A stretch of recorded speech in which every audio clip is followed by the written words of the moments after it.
Marcus Chen had been planning his European vacation for over 2 years.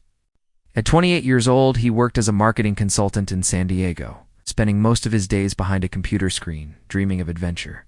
When he finally boarded the plane to London with his best friend Jake, he felt like a kid on Christmas morning. The two friends had their itinerary mapped out perfectly. 5 days in London, 4 in Paris, and a week exploring various cities across Europe. They wanted to experience everything, take a million photos, and create memories that would last a lifetime. London greeted them with cloudy skies and a gentle drizzle. But Marcus didn't mind. Everything felt magical to him. The red double-decker buses, the historic architecture, the accents of people passing by on the street, it all seemed like something straight out of a movie. Jake was equally excited, constantly pulling out his phone to record videos for his social media followers. He had built quite a following over the past year, posting travel content and comedy sketches that attracted thousands of viewers. This trip was supposed to be his big break, the content that would push him over 1 million followers. On their 3rd day in London, they decided to visit Buckingham Palace to watch the famous changing of the guard ceremony. They woke up early, grabbed coffee and croissants from a nearby cafe, and made their way through the crowded streets. By the time they arrived at the palace gates, hundreds of tourists had already gathered, phones and cameras ready to capture the spectacle. Marcus and Jake pushed their way closer to the front. Wanting the best possible view, the guards stood perfectly still in their iconic red uniforms and tall bearskin hats. Their faces showed no emotion, no acknowledgement of the crowd around them. Marcus found it fascinating how they could maintain such discipline while tourists shouted, waved, and tried everything to get a reaction. He watched one guard in particular, a tall man with a sharp jawline who stood barely 10 feet away from where they were standing. The guard's eyes stared straight ahead, unblinking, as if he were made of stone. Jake nudged Marcus with his elbow.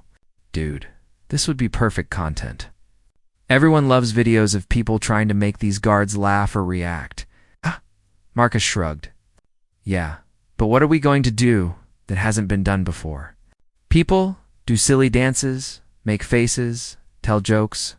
It's all been filmed 1,000 times. Jake's eyes lit up with an idea.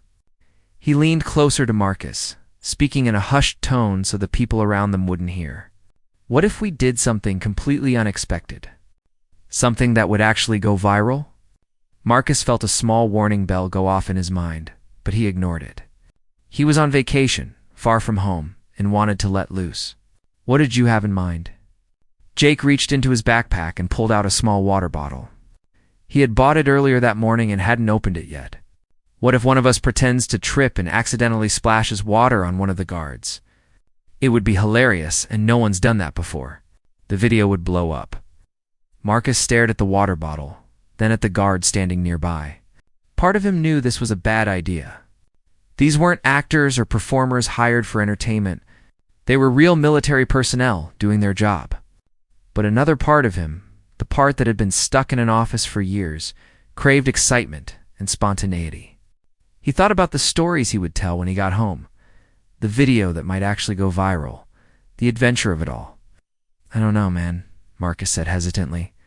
"We could get in trouble." Jake laughed. "For water? Come on, it's just a harmless prank. The worst thing that could happen is they ask us to leave. We're tourists. They'll understand it's all in good fun." Marcus looked around at the other tourists, all smiling and laughing, enjoying the spectacle. Security guards stood at various points around the palace grounds, but they seemed relaxed, more focused on keeping the crowd organized than watching for troublemakers. Everything felt safe and controlled. What harm could a little water really cause? "All right," Marcus finally agreed. "But let's make it look like an accident, okay? I don't want to be that disrespectful American tourist everyone hates." Jake handed him the water bottle with a grin. "Perfect. I'll start recording from here, and you walk past him like you're trying to get a better angle for a photo. Then just trip and splash him. Make it look natural."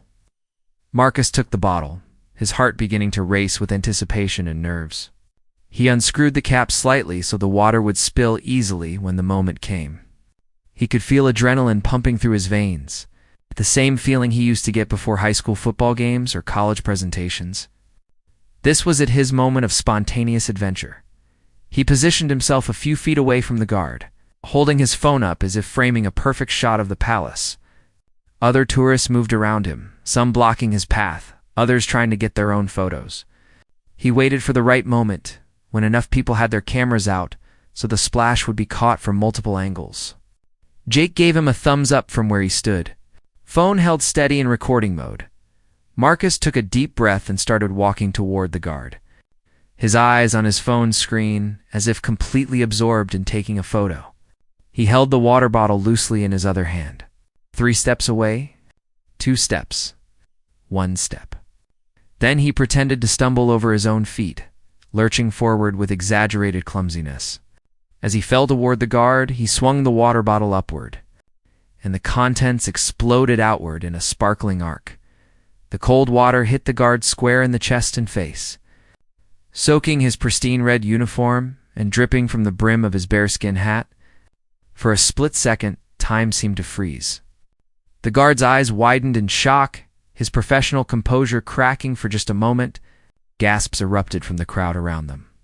Some tourists started laughing, while others looked horrified. Marcus felt a rush of excitement and immediately started apologizing loudly, playing up the accident. "Oh my God, I'm so sorry. I tripped. I didn't mean to," but something in the guard's expression made Marcus's words die in his throat. This wasn't the amused tolerance he expected. The guard's jaw clenched tight, water still dripping down his face.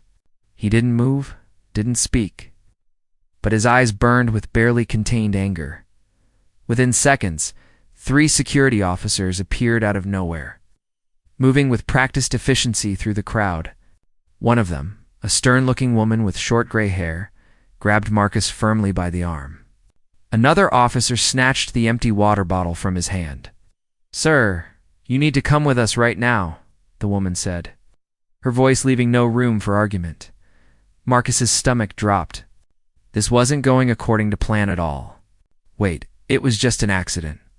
I tripped, I swear. Save it," another officer interrupted. "We saw exactly what happened. You're under arrest for assault on a member of Her Majesty's Guard." The word arrest hit Marcus like a physical blow. His legs felt weak, and his mouth went dry. Around him, tourists were pulling out their phones, recording everything. He could hear Jake calling his name from somewhere in the crowd, but the officers were already pulling him away from the scene, guiding him roughly through the gathered spectators. "This has to be a mistake," Marcus protested, his voice coming out higher than normal. "It was just water. Just a stupid prank. I wasn't trying to hurt anyone." The female officer's grip on his arm tightened. "Intentionally assaulting a guardsman is a serious offense, sir. You'll have the opportunity to explain yourself at the station." As they led him away from Buckingham Palace, Marcus caught one last glimpse of Jake, who stood frozen with his phone still in his hand, his face pale with shock. The excitement and adventure Marcus had craved just minutes ago had transformed into pure terror. This vacation, this perfect trip he had planned for 2 years, had just turned into a nightmare. The officers guided him toward a police vehicle parked nearby. Other tourists stared as he passed, some taking photos, others whispering to each other. Marcus felt shame burning in his chest, mixing with the fear that was making his hands shake. What had he been thinking? Why had he listened to Jake? Why had he thrown away common sense for a moment of attention? As they pushed him into the back of the police car, one thought kept repeating in his mind. His life was about to change in ways he couldn't even begin to imagine. And all because of one incredibly stupid decision. The police station was nothing like Marcus had imagined. It was cold, sterile, and filled with the sound of ringing phones and typing keyboards. The officers processed him efficiently, taking his passport, his phone, his wallet, and even his shoelaces. They photographed him from multiple angles and took his fingerprints. Each step made everything feel more real, more terrifying. This wasn't a movie or a story he was hearing about someone else. This was actually happening to him. They placed him in a small interrogation room with gray walls and a metal table bolted to the floor. A single fluorescent light buzzed overhead, casting harsh shadows across the room. Marcus sat in an uncomfortable plastic chair, his hands trembling as he tried to process what was happening. He had been in London for less than 72 hours. Now he was sitting in a police station, under arrest. Facing charges he didn't fully understand, the door opened, and a detective entered. He was a middle-aged man with thinning brown hair and tired eyes that suggested he had seen everything. He carried a folder and a cup of coffee, settling into the chair across from Marcus with a heavy sigh. "Detective Inspector Harrison," he said, opening the folder. "Do you understand why you're here, Mr. Chen?" Marcus nodded, his throat tight. "Because of what happened at Buckingham Palace. But it was just a prank." "I didn't think that's precisely the problem," Harrison interrupted, his tone matter-of-fact rather than angry. "You didn't think? Do you have any idea how serious this is?" Marcus shook his head, feeling tears threatening to form in his eyes. He blinked them back, not wanting to appear weak. "It was just water. I wasn't trying to hurt anyone. My friend and I, we just wanted to make a funny video. People do stuff like that all the time." Harrison pulled out several printed photographs from his folder. They showed Marcus from different angles, clearly showing the moment he threw the water, the guard's reaction, and the aftermath. In every single image, Marcus's actions looked deliberate and calculated. There was no way these photos supported his claim of an accident. "These images tell a different story," Harrison said, sliding them across the table. "We also have video footage from security cameras showing you and your friend discussing something before the incident. We have witnesses who heard you planning it. This wasn't an accident, Mr. Chen. This was assault." Marcus stared at the photos, his stomach twisting into knots. "Assault? That's crazy. I threw water at him. That's all. Just water." "You assaulted a member of the Queen's Guard while they were performing their official duties?" Harrison explained, his voice growing firmer. "These guards are active military personnel. They're not street performers or actors. They're soldiers. What you did is equivalent to assaulting any other military service member while they're on duty. In the UK, we take that very seriously." The weight of those words crashed down on Marcus. He had been so focused on the prank, on the potential viral video, on the adventure, that he had completely failed to consider the real-world consequences. These weren't just guys in funny hats standing around for tourist entertainment. They were actual soldiers doing an actual job. "What's going to happen to me?" Marcus asked, his voice barely above a whisper. Harrison leaned back in his chair, studying Marcus carefully. "That depends on several factors. The guard you assaulted has pressed charges. The Crown Prosecution Service will review the case and decide whether to proceed with formal prosecution. If convicted, you could face a fine, community service, or even jail time. At minimum, you'll likely be banned from the UK. Jail time." The words echoed in Marcus's mind. He thought about his job back home, his apartment, his family. What would his parents say when they found out? What would happen to his career if he had a criminal record?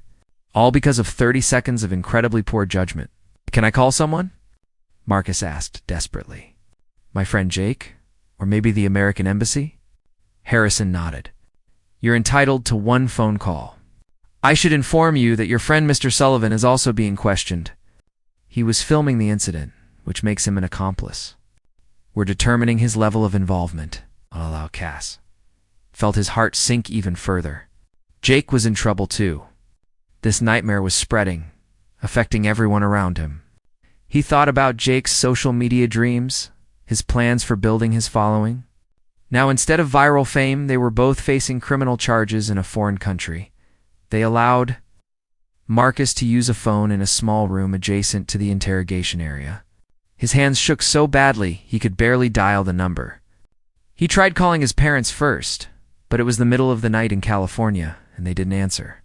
He left a rambling, tearful voicemail trying to explain the situation, apologizing over and over. Then he called the American Embassy's emergency line. The person who answered was professional, but not particularly sympathetic. They explained that the embassy could provide a list of English-speaking attorneys and notify his family of his situation. But they couldn't interfere with the British legal system. Marcus wasn't being mistreated or denied his rights, so there was little they could do beyond offering basic consular assistance. After the call, they returned Marcus to a holding cell. It was a small space with a narrow bench and a toilet in the corner. The walls were covered in scratched graffiti, messages from previous occupants. Marcus sat on the bench, his head in his hands, trying to understand how everything had gone so wrong so quickly. Hours passed with agonizing slowness. Marcus had no watch, no phone, no way to track time beyond the changing of the guards who checked on him periodically. He was given a sandwich and water for lunch, though he could barely eat. His mind kept replaying the moment over and over, watching the water arc through the air, seeing the guard's shocked expression, feeling the officer's hands grabbing his arms. Eventually, a duty solicitor arrived to speak with him. Her name was Sarah Bennett, a sharp-eyed woman in her 30s, with blonde hair pulled back in a neat bun. She carried a leather briefcase and wore a no-nonsense expression that somehow made Marcus feel slightly better. At least someone was on his side now, Mr. Chen. "I'm here to provide legal representation," she said, settling into the chair across from him in the consultation room. "I've reviewed your case file. I'll be honest with you, this is not good." Marcus appreciated her directness, even though the words stung. "What are my options?" Sarah pulled out a notepad and pen. "First, I need you to tell me everything that happened. Don't leave anything out, even if it makes you look bad. I can't help you if I don't know the full truth." Marcus took a deep breath and began explaining everything. The planning of the trip, Jake's social media ambitions, their decision to make content at Buckingham Palace, the discussion about pranking the guard, and the actual incident. He admitted that it wasn't an accident, that they had planned it deliberately. Though they genuinely thought it would be harmless fun, Sarah took notes throughout, occasionally asking clarifying questions. When Marcus finished, she set down her pen and looked at him seriously.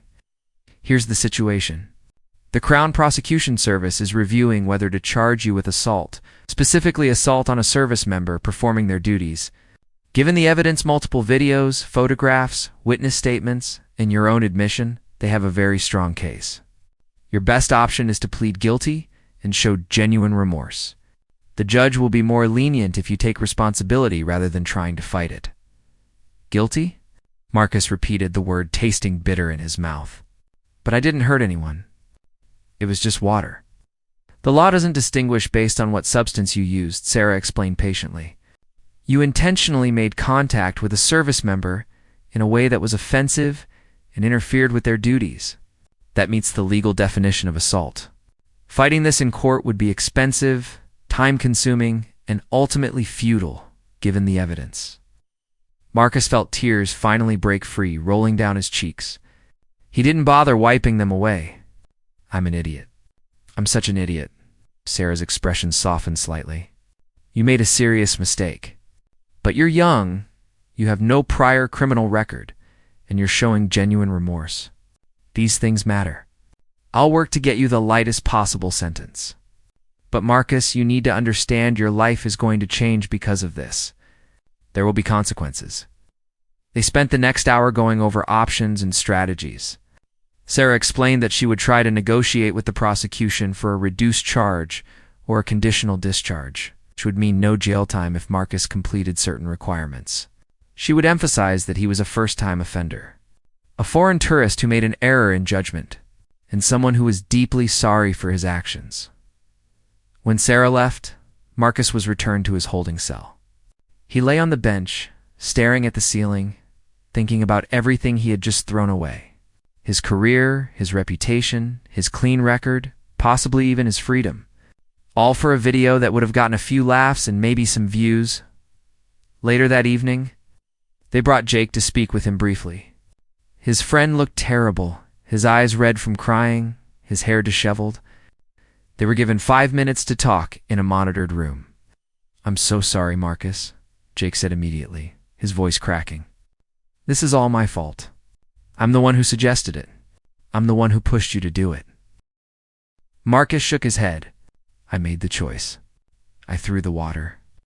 I could have said no. They're charging me too," Jake admitted. "With being an accomplice, my lawyer says because I filmed it and encouraged it, I'm legally responsible too." The two friends sat in miserable silence for a moment, both processing the destruction of their carefully planned vacation possibly their futures. Neither had imagined that their quest for viral fame and adventure would end like this. As they led Jake away, Marcus returned to his cell one more time. Tomorrow, he would face a judge. Tomorrow, he would learn what punishment awaited him. Tonight, all he could do was sit in this cold, gray room and think about the single worst decision of his entire life. The courtroom was smaller than Marcus expected, but far more intimidating. Wooden panels lined the walls, and the British coat of arms hung prominently behind the judge's bench. Marcus sat beside Sarah Bennett, his solicitor, wearing the same clothes he had been arrested in 2 days ago. They had allowed him to shower and shave at the police station, but he still felt grimy and exhausted. He hadn't slept more than a few hours since the incident, his mind racing with worry every time he closed his eyes. Jake sat in the gallery behind him with his own solicitor. The two friends had barely spoken since their brief meeting at the station. Marcus could feel the weight of guilt pressing down on both of them, a shared burden that had permanently altered their friendship. Even if they got through this, things would never be the same between them. The magistrate entered, and everyone stood. She was an older woman, with silver hair and glasses perched on her nose, wearing the traditional judicial robes. Her expression revealed nothing as she took her seat and reviewed the documents before her. "We are here today regarding the case of Regina versus Marcus Chen and Jacob Sullivan," she announced, her voice clear and authoritative. "Mr. Chen, you are charged with assault on a service member, performing official duties. Mr. Sullivan, you are charged with being an accessory to assault. How do you plead?" Sarah had coached Marcus on what to say. He stood, his legs feeling weak beneath him. "Guilty, Your Honor." Jake stood as well. "Guilty, Your Honor." The magistrate nodded, making notes. The prosecutor, a thin man with wire-rimmed glasses, stood to present the case. He laid out the facts methodically, showing the photographs and video evidence. He explained the significance of the Queen's Guard, the seriousness of interfering with military personnel, and the need to send a clear message that such behavior would not be tolerated. "These defendants came to our country as tourists," the prosecutor said, his tone sharp. "We welcomed them with open arms. In return, they treated one of our honored service members as entertainment, as a prop for their social media content. They showed complete disregard for British traditions, military dignity, and common decency.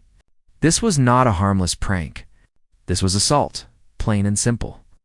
Marcus felt each word like a physical blow. Everything the prosecutor said was true. They had treated the guard like an object, not a person. They had prioritized getting views and likes over basic respect and consideration. Hearing it laid out so plainly made Marcus feel sick to his stomach. When the prosecutor finished, Sarah stood to present Marcus's defense. She acknowledged the seriousness of the offense but emphasized several mitigating factors. Marcus had no prior criminal record. He was genuinely remorseful. He was young and had made an error in judgment that he clearly regretted. She presented character references from Marcus's employer and former professors, all attesting to his good character and work ethic, Your Honor. "My client stands before you today completely ashamed of his actions," Sarah said, her voice earnest. "He understands that he made a terrible mistake. He disrespected a British service member and violated the trust extended to him as a visitor to this country. He accepts full responsibility and is prepared to face the consequences. He asks only that the court consider that this was one bad decision made by an otherwise law-abiding young man who will carry the lessons of this experience for the rest of his life." The magistrate listened carefully, occasionally asking questions or requesting clarification on certain points. She then asked Marcus to stand and address the court directly. Marcus rose on shaking legs. His prepared statement crumpled in his sweaty palm. He had written it the night before in his cell, crossing out and rewriting lines dozens of times. "Your Honor, I want to apologize," he began, his voice cracking slightly. "Not just to the court, but to the guardsmen the first assaulted, to the British people, and to everyone who witnessed what I did. I came to London excited to experience the culture and history of this incredible country. Instead, I disrespected one of your most honored traditions and hurt someone who was simply doing his job. There's no excuse for my behavior. I was thoughtless, selfish, and incredibly immature. I threw away my values and common sense for a moment of attention. I'm deeply ashamed, and I promise that nothing like this will ever happen again. I accept whatever punishment the court deems appropriate." His voice broke on the last sentence, and tears spilled down his cheeks. He didn't try to hide them this time. He wanted the magistrate to see how genuinely sorry he was, how much this had affected him. The magistrate studied him for a long moment, her expression unreadable. Then she turned her attention to Jake, who delivered a similar apology, his voice thick with emotion.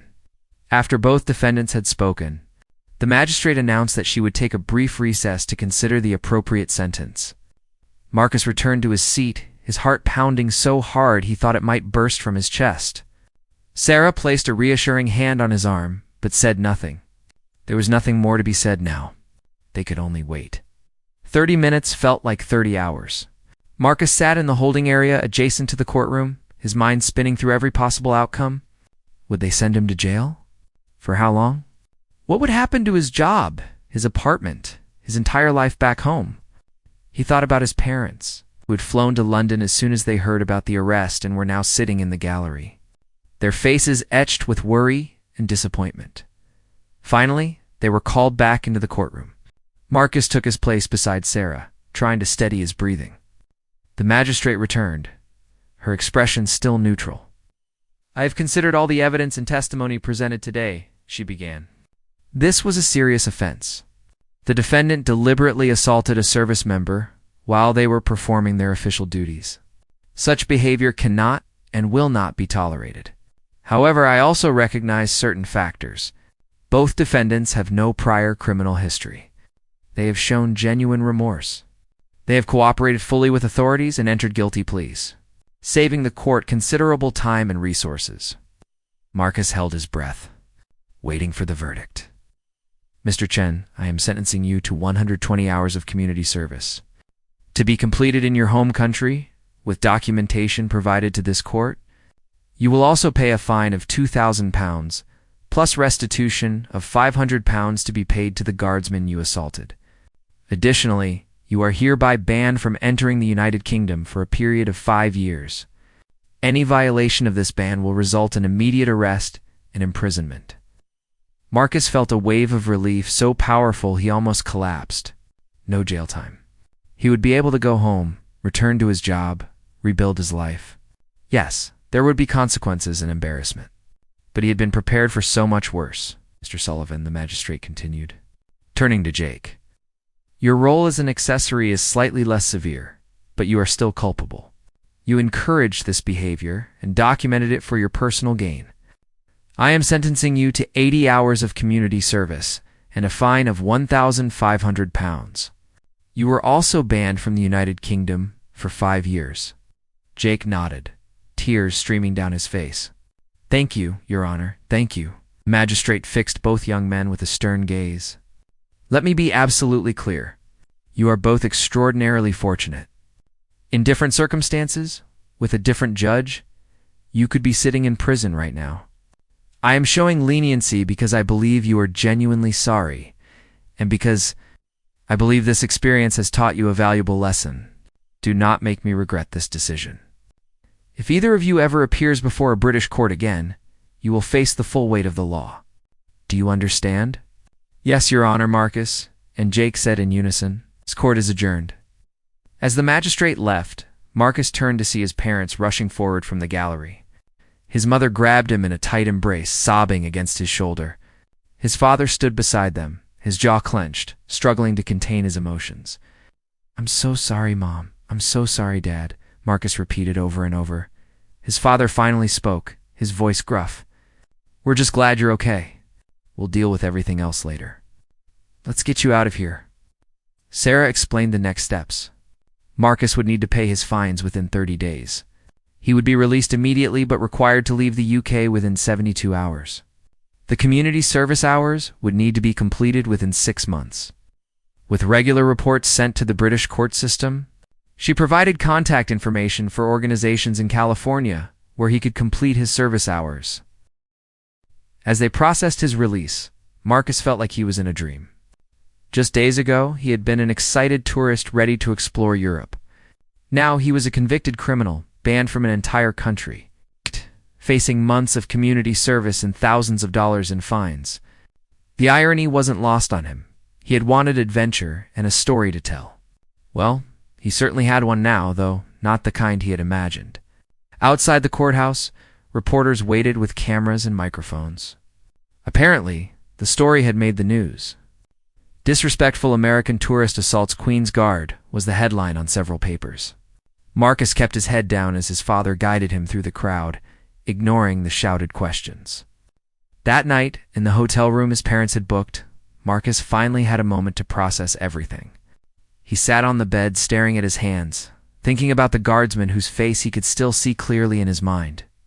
That man had been doing his job, standing in the heat and crowds for hours, maintaining discipline and tradition. And Marcus had reduced him to nothing more than a target for a prank. "I need to write him a letter," Marcus said suddenly, looking at his mother who sat in the chair by the window. "A real apology. Not the court-mandated stuff. A genuine letter," his mother nodded. "I think that would be appropriate." Marcus pulled out a notepad and began writing. He wrote about his shame, his regret, his understanding of how wrong his actions had been. He wrote about the lessons he had learned and the person he hoped to become. The letter was 3 pages long by the time he finished, his handwriting shaky but sincere. The next morning, Sarah helped him deliver the letter through official channels. There was no guarantee the guardsman would ever read it, but Marcus felt it was important to try. It was the least he could do. On their last day in London before their flight home, Marcus's parents suggested taking a walk through the city. Marcus was hesitant, afraid of being recognized, but his mother insisted that he shouldn't hide. They walked through Hyde Park, past the Tower Bridge, along the Thames. London was still beautiful, still magical, but Marcus saw it differently now. He saw the trust that had been extended to him as a visitor, and how badly he had violated that trust. He saw the history and tradition he had disrespected. Every tourist they passed with a camera made him think about how easily things could go wrong when people prioritized content over conscience. The flight back to California was quiet. Marcus sat between his parents, staring out the window at the clouds below, replaying the past week in his mind over and over. Jake sat several rows behind them with his family, who had also flown to London when they heard about the arrest. The two friends hadn't spoken since leaving the courthouse. There was too much shame, too much regret hanging between them. Their friendship, which had survived childhood, high school, college, and early adulthood, might not survive this. When they landed in San Diego, Marcus expected relief. Instead, he felt a heavy dread settling in his chest. The real consequences were just beginning. He had to face his employer, his friends, his community. He had to complete 120 hours of community service. He had to pay thousands of dollars in fines. Most importantly, he had to figure out how to live with what he had done. His boss at the marketing firm was understanding but firm. The company had seen the news coverage. Several clients had expressed concerns about being associated with someone who had such poor judgment. Marcus was placed on unpaid leave for 1 month while the company decided whether to terminate his employment. His health insurance would continue, but he would receive no salary. The message was clear. His actions had consequences that extended far beyond the courtroom. Marcus spent his days in limbo, rarely leaving his apartment. His social media accounts had exploded with attention, but not the kind anyone wanted. Thousands of people had shared the video of him splashing the guard, adding comments ranging from harsh criticism to outright mockery. Entitled American gets what he deserves was the most common theme. Some people defended him, arguing that the punishment was too severe for a harmless prank. But they were vastly outnumbered by those who felt he had gotten off easy. Jake's situation was even worse. His social media following had indeed grown, but for all the wrong reasons. Brands that had previously expressed interest in sponsorships had backed away completely. His video channels were flooded with negative comments. He had become internet famous, but as a cautionary tale rather than an influencer. 3 weeks after returning home, Marcus received an unexpected phone call. It was from Sarah Bennett, his solicitor in London. "Mr. Chen, I wanted to let you know that the guardsman you assaulted has received your letter, she said. He's asked me to pass along a message. Marcus's heart raced. What did he say? He appreciates your apology and believes it was sincere. He wants you to know that he holds no personal grudge against you. However, he hopes you truly understand the importance of respecting people in uniform, regardless of the country you're in. He's a father of 2 young children. He doesn't want them growing up in a world where military service is treated as entertainment.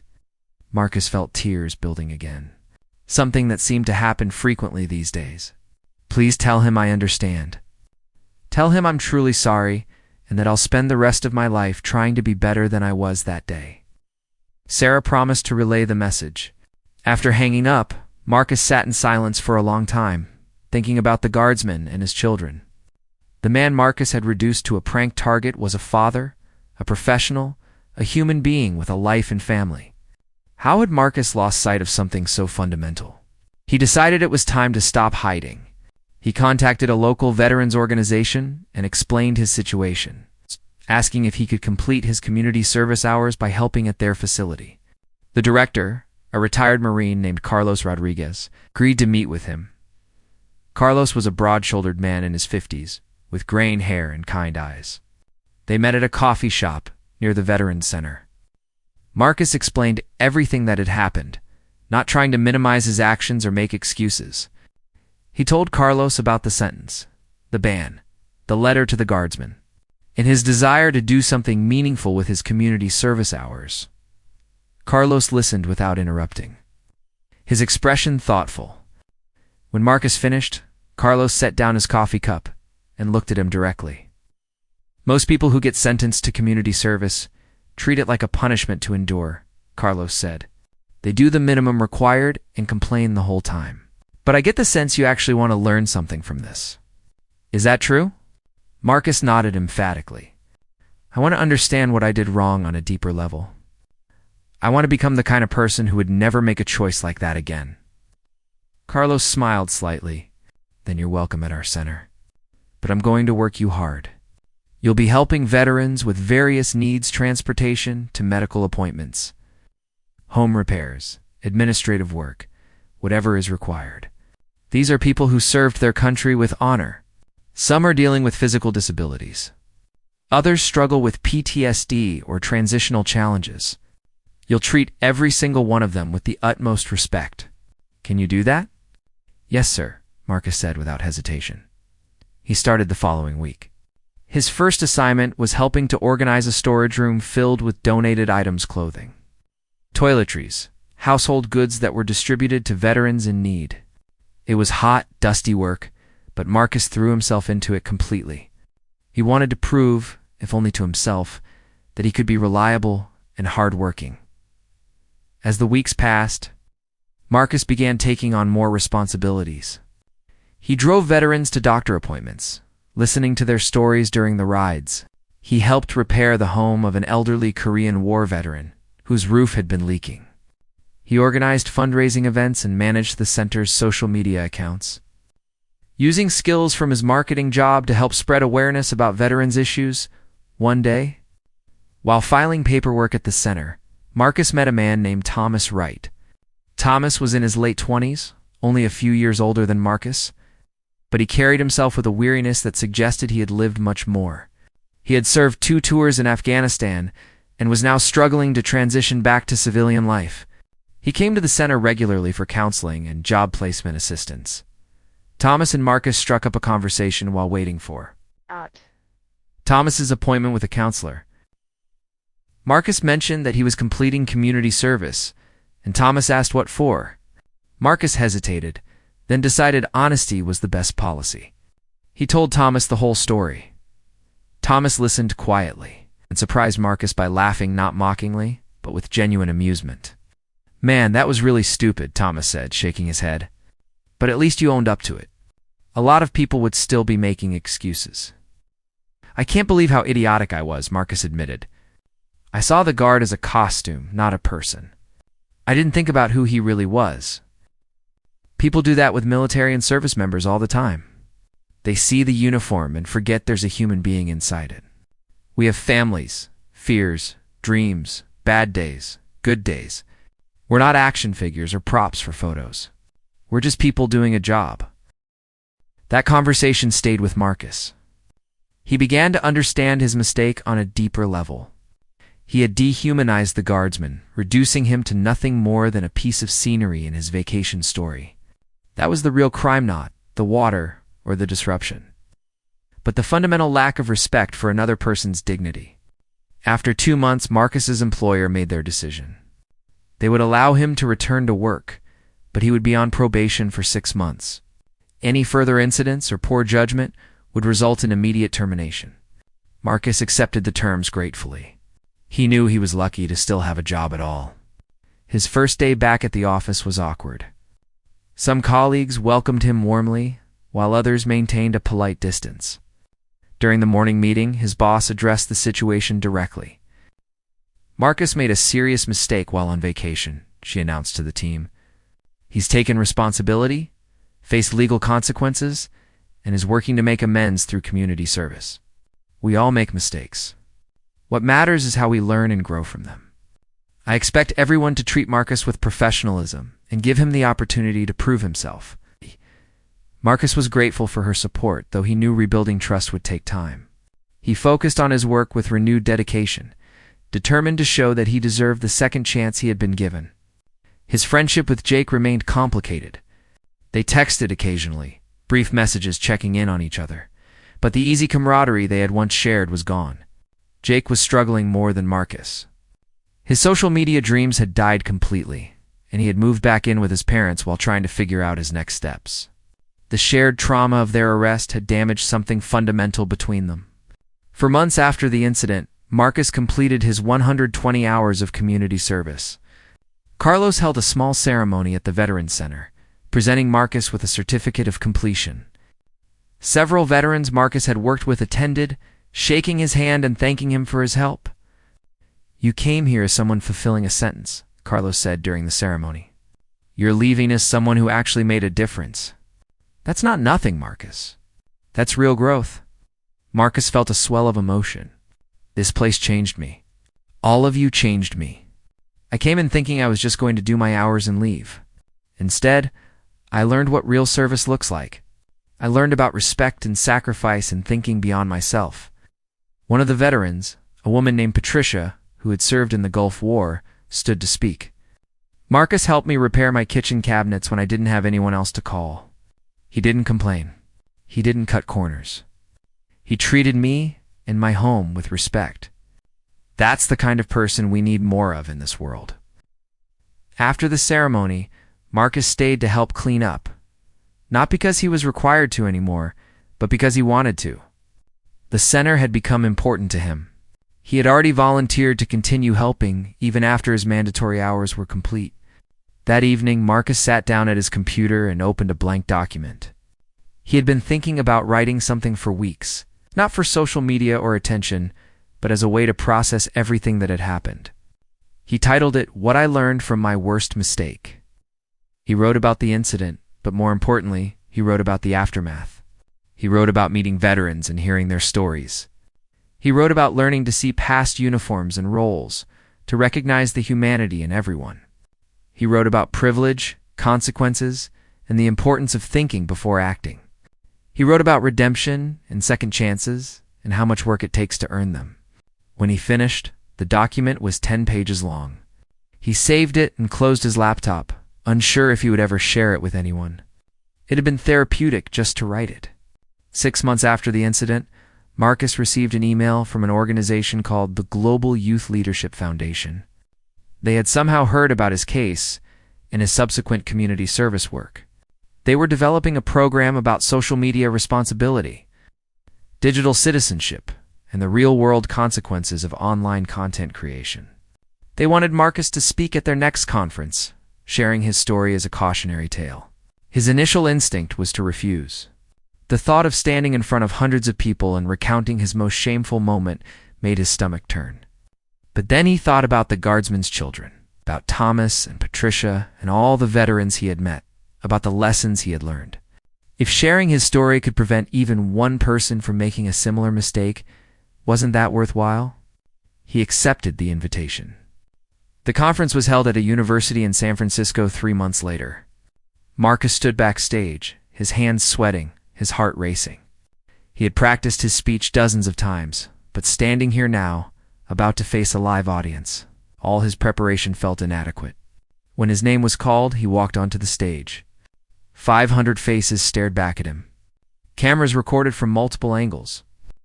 This was being live-streamed to thousands more viewers online. For a moment, Marcus felt paralyzed. Then he saw a man in the front row wearing a military uniform, and something clicked into place. This wasn't about him. This was about making sure others didn't repeat his mistake. "My name is Marcus Chen," he began, his voice steadier than he expected. 2 years ago, I did something incredibly stupid. I assaulted a member of the Queen's Guard at Buckingham Palace, throwing water on him while he performed his duties. I did it for a video. For attention, for likes and shares.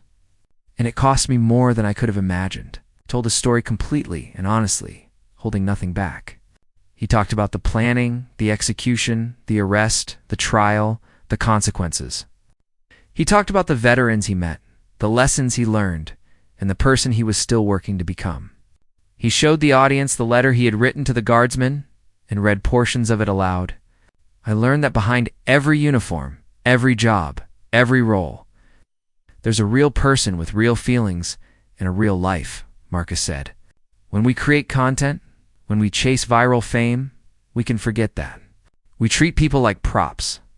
We forget about dignity and respect. We prioritize the perfect shot over basic human decency. The audience was completely silent, hanging on every word. The guardsman I assaulted didn't deserve what I did to him, Marcus continued. The tourists who witnessed it didn't deserve to see their vacation interrupted by my selfishness. The British people didn't deserve to have their traditions disrespected. My parents didn't deserve the shame and expense of flying across the world to bail me out of trouble. My employer didn't deserve to have their reputation questioned because of me. I hurt so many people because I wanted attention. That's the reality of what happened, he concluded by urging the audience to think critically before creating content, to consider the impact of their actions, and to remember that real life isn't a performance. Every person you encounter deserves respect, he said. Every action has consequences. Those aren't just words. They're truths I learned the hardest way possible. The applause when he finished was thunderous. People stood. Several audience members were crying. After his talk, dozens of people approached him with questions and comments. Teachers wanted to use his story in their classrooms. Youth group leaders wanted him to speak to their organizations. Parents thanked him for being so honest. One young man, probably 17 or 18 years old, approached Marcus hesitantly. I run a prank channel on YouTube, he admitted. I have like 50,000 subscribers. After hearing your talk, I'm rethinking my whole approach. I've done some stuff that, honestly, could have ended like yours did. I never thought about the real people involved. Marcus put a hand on the young man's shoulder. You can still create content and have fun. Just think about who you might hurt in the process. Ask yourself if the video is worth someone else's pain or embarrassment. That's all it takes, just stopping to think before you act. As Marcus left the conference that day, he felt something he hadn't felt in 2 years. Not quite pride, but something close to it. Acceptance, maybe, or purpose. He had taken his worst mistake and transformed it into something meaningful. He couldn't change what he had done, couldn't take back those 30 seconds in front of Buckingham Palace, but he could use them to help others, to spread awareness, to prevent similar mistakes. The ban from the UK still had 3 years remaining. Marcus hoped that when it finally expired, he could return to London not as a careless tourist seeking adventure, but as someone who truly appreciated the privilege of being welcomed into another country. He wanted to stand in front of Buckingham Palace again, but this time with genuine respect. To watch the changing of the guard ceremony the way it was meant to be experienced, with dignity, admiration, and reverence for the tradition and the soldiers maintaining it. Until then, Marcus continued his work at the Veterans Center, gave talks about digital responsibility, and lived his life with a new awareness. Every day was an opportunity to be better than the person he had been that morning in London. Every choice was a chance to prove that people could learn from their mistakes and genuinely change.